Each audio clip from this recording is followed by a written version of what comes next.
In the spirit of Emoja, which we discussed yesterday, which is unity, I decided to bring some people that I grew up with, Patersonians, guys that have gone through the school system, lived in the community, gone through everything that I went through, and we've managed to survive and do some great and wonderful things. I'm going to call them up in a few minutes for them to add on, but first I wanted to share some things with you. As was mentioned earlier, I am a teacher in the city of Paterson. My road to becoming a teacher wasn't always light. I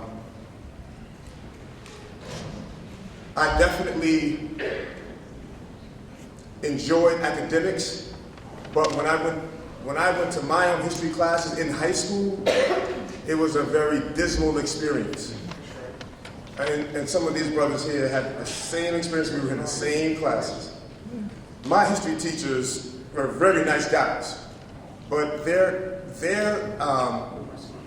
tactic of teaching us our history was writing a bunch of notes on the board and sitting behind their desk with their hands folded and just discussing. And that wasn't really moving me. And so what that did was it turned me away from history. And consequently, when I went to school, I just kind of stayed away. And what's funny is that the founder of this celebration is Maulana Karenga, 1966, Kwanzaa. I actually had a chance to meet Mr. Karenga, Dr. Karenga. And instead of me walking over to him saying, Dr. Karenga, I really appreciate the things that you've done for our culture, for our people. You're a warrior, you're a scholar, the things that you have discussed with other leaders. I just said, hey, how are you? How you doing? All right. Because he wasn't in my circle of influence. I had rappers, I had a couple of athletes here and there, but he wasn't in my circle because I wasn't taught to appreciate this person in my classrooms where it should have been.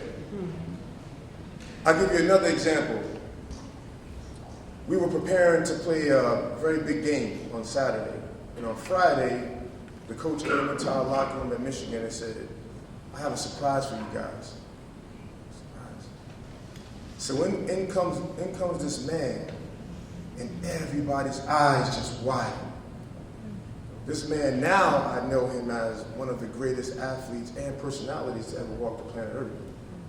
He's Muhammad Ali. Came in to talk to our team. And everyone was sitting on the edge of their chairs, eyes wide open, hanging on to his every word. And I'm looking around like, wow, this guy was just a boxer. Because that was the mindset that I had at that young age. I was about 18, 19 years old. And at that time I realized, maybe it's me. I said, even my white teammates are like, I said, maybe it's me. So at that point I started saying, hey, let me try to branch out and learn a little bit more about my own history and heritage. I used to go to Black Student Union meetings, and the conversation that they were having was so far above my head. And it was interesting. It's interesting that our chief elder here today is Mr. Moody.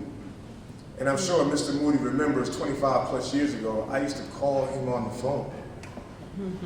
And the one thing I remembered about Moody was that he always wore these African clothing. I'm saying to myself, if anybody can break this down for me, it's Mr. Moody. So he started talking to me. Oh, and trust me, no disrespect to my family, because my family taught me an immense amount of tradition. You're going to finish the food on your plate. Get your elbows off the table. Go rake them leaves and then shovel up the snow. You're going to do all your academics, and if I hear you smack your mouth or talk back, you're going to get it. Yeah, we learned a lot of tradition. All right? I could not be here if it wasn't for my mother and my father who raised me very, very well.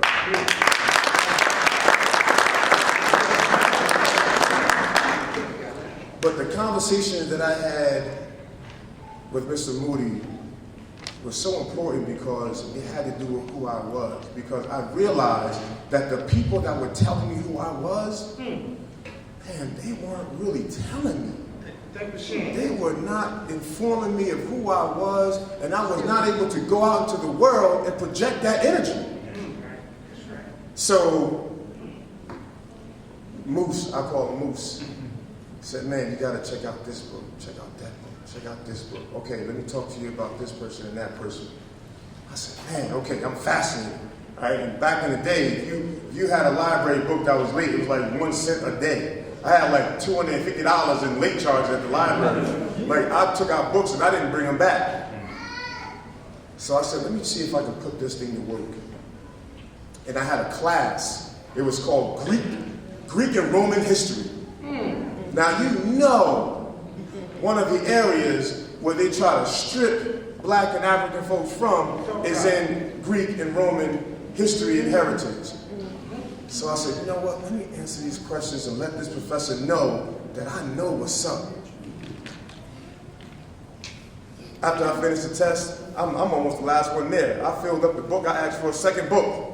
Because back then we had books. Right, I'm not sure. They don't write now, they type now. Right? In the computers and iPads and things like that.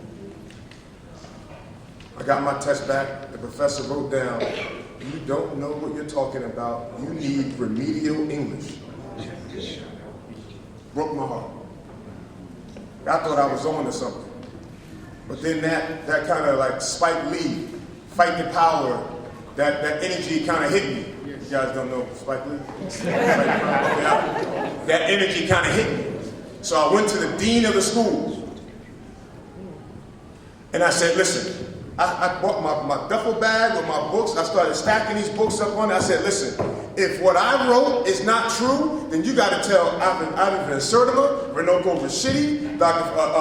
Ate Diop, you got to tell them that they're not true. And I had all the pages highlighted where I got my information from. You're not going to tell me that I don't know my history and heritage.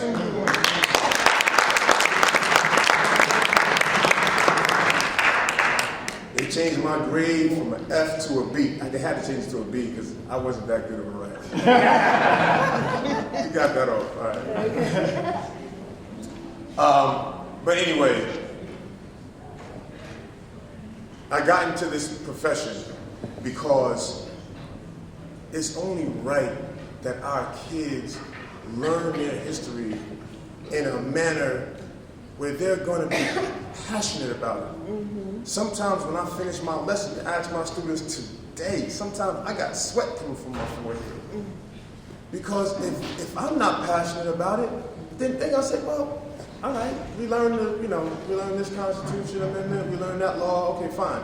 But if they see me into it, now they say, man, why is Mr. Collins so into it? Mm-hmm. There must be something to this. And so when I teach, I got to bring that fire. That's right. So, with that said, I spoke to a good brother of mine, one of my mentors. He was down with Black Panther Party self-defense, locked down for more than two decades. Came out, got his PhD, started running the history department at the University of Michigan, was my mentor. And I spoke to him several months ago. And he told me, he said, Shawn, I envy you. Why do you envy me?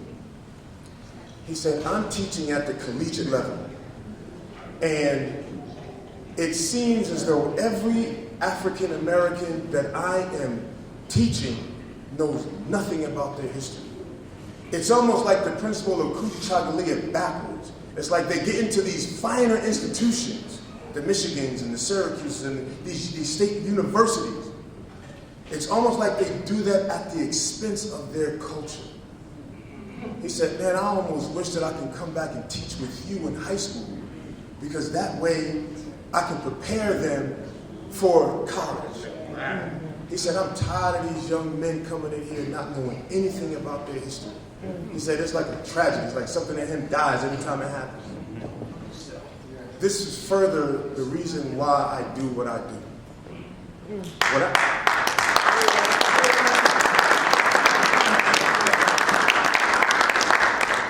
I take it as a blessing when students say to me, Mr. Collins, what class are you teaching next year? You sure you're going to teach that class? Because I'm going to sign up for that class. You sure? I take that as a blessing, as a compliment.